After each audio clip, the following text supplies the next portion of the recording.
சகையோட காரியத்தை எடுத்துக்கொள்ளுங்கள். அதாவது சகை என்ற ஒரு மனிதன், அல்லேலூயா, அந்த அதிகாரத்தை கொஞ்சம் எடுத்து படிங்க. லூக்கா எழுதின சுவிசேஷம் 19வது அதிகாரம். சகை என்ற ஒரு மனிதன் அவன் எப்படி இருக்கான்? குள்ளமா இருக்கான். அல்லேலூயா. இப்போ நம்ம வசனத்துக்குள்ள போகலாம். அந்த வசனத்தை நல்லா மைக்ல படிப்பா, தெளிவா படிங்க. Jesus glory. அவர் எரிகோவில் பிரவேசித்து அதன் வழியாக நடந்து போகையில் எரிகோ என்றால் ஒரு பட்டணம். அல்லேலூயா. எரிகோ என்றால் ஒரு பட்டணம். இப்போ நம்ம வேசார்படி ஒரு பட்டணம், மூலபுத்திரம் ஒரு பட்டணம். அந்த மாதிரி அவர் எரிகோ வழியா நடந்து போகிறார். ஒரு பட்டணத்து வழியா நடந்து போகிறார். வாசி. வழியாய் நடந்து போகையில் ஆயக்காரனுக்கு தலைவனும் ஐஸ்வர்யவானுமாயிருந்த சகையு எனப்பட்ட ஒரு மனுஷன். ஆயக்காரனுக்கு தலைவனும் ஐஸ்வர்யமாயிருந்த சகையு என்னப்பட்ட ஒரு மனுஷன். இயேசு எப்படிப்பட்டவரோ என்று அவரை பார்க்க வகை தேடினார். அவர் குள்ளனானபடியினால் ஜன கூட்டத்தில் அவரை காணக்கூடாமல் அவர் போகும் வழியில் பின்னாக ஓடி அவரை பார்க்கும்படி ஒரு காட்டத்தி மரத்தில் ஏறினார். போதுமா? அல்லேலூயா. இந்த காட்டத்தி மரத்தை குறித்து உங்களுக்கு ஏற்கனவே நான் பேசியிருக்கிறேன். அல்லேலூயா. இந்த காட்டத்தி மரம் என்னது? சபிக்கப்பட்ட மரம். இந்த காட்டத்தி மரம் என்னது? சாபமான மரம். இந்த காட்டத்தி மரத்தை குறித்து, அதுல இருக்கிற கலைகளை குறித்து, வேறு விதமான காரியங்களை, ரட்சிப்பை இதே திருச்சபையில இந்த அடியான் மத்தியில நான் பேசியிருக்கிறேன். அல்லேலூயா. ஆனா இப்ப அதே காரியத்தை கர்த்தர் உங்களிடத்துல பேச போகிறார். ஆனா வேற காரியம். அல்லேலூயா.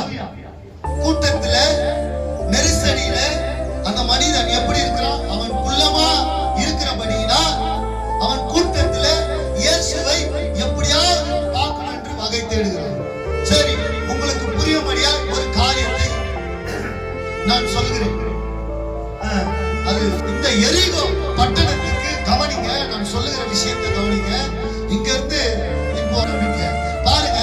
இந்த எரிகோ பட்டணத்துக்கு இந்த ஆண்டவராகிய இயேசு கிறிஸ்து அந்த வழியாய் நடந்து வருகிறார். சகை கேள்விப்பட்டு அவன் ஆயக்காரனா இருக்கிறான், அவன் வரிவசூலிக்கிறான், அவன் வட்டிக்காரனா இருக்கிறான். எப்படியாவது இயேசுவை பார்க்கணும்னு சொல்லிட்டு என்ன பண்றான்? வகத்தை. அல்லேலூயா. எத்தனை பேருக்கு புரியும்? கரங்களை தட்ட. அவன் எங்க ஏறான்? காட்டத்தி மரத்து மேல ஏறான். என் அன்பு பிள்ளையே, அல்லேலூயா, அல்லேலூயா. பாருங்க, இந்த குள்ளமான மனிதன் எதுல ஏறான்? காட்டத்தி மரத்துல ஏறான். காட்டத்தி மரத்துல ஏறான் இந்த குள்ளமான மனிதன். அவன் இயேசு எப்படியாவது அந்த வழியா வருவாரு, இயேசுவை பார்த்துலாம் வெயிட் பண்றான். என் அன்பு பிள்ளையே கவனிங்க. இயேசுவை பார்த்துலான்னு அவன் என்ன பண்றான்? சகைவை பார்த்த இயேசு உன்னை அண்ணாந்து பார்த்தார். கரங்களை தட்டி கர்த்தரை மகிமைப்படுத்தும். இப்போ வசனம் சத்தம் வரலையே. சரி, சகைவை அண்ணாந்து பார்த்த தேவன் இந்த பாஸ்டர் அண்ணாந்து பார்த்தார். கர்த்தர் நீ எங்கெங்கே ஓடலாம், அவர் பார்க்கணும், எங்கெங்கே நெருக்கலாம். ஆனா கர்த்தர் உன்னை பார்ப்பவரை உனக்கு ஆசீர்வாதம். அல்லேலூயா. சகைவை கர்த்தர் அண்ணாந்து பார்த்தார். இவன் கர்த்தரை பார்க்கும்படி காட்டத்தி மேல ஏறி நிற்கிறான். ஆனா கர்த்தர் சகைவை அண்ணாந்து பார்த்து, சகைவே உன் வீட்டுக்கு என்ன வந்தது? ரட்சிப்பு வந்தது. இப்போ இதை யார் சொல்றது?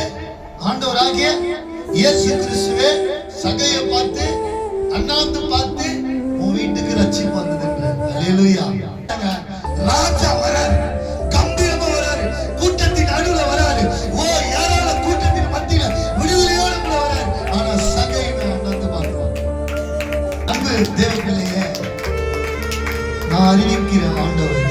அருமையான ஆண்டவர் இயேசு, அவர் உன் ஆத்துமாவை பரலோகத்துக்கு மீட்டு கொண்டு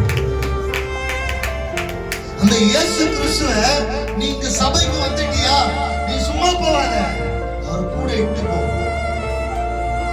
அவர் கூட இட்டு போ. நீ பண்ற ஜெபம், நீ பண்ற ஆராதனை அவர் மயங்கி உன் கூட வந்துடும் பின்னாடி.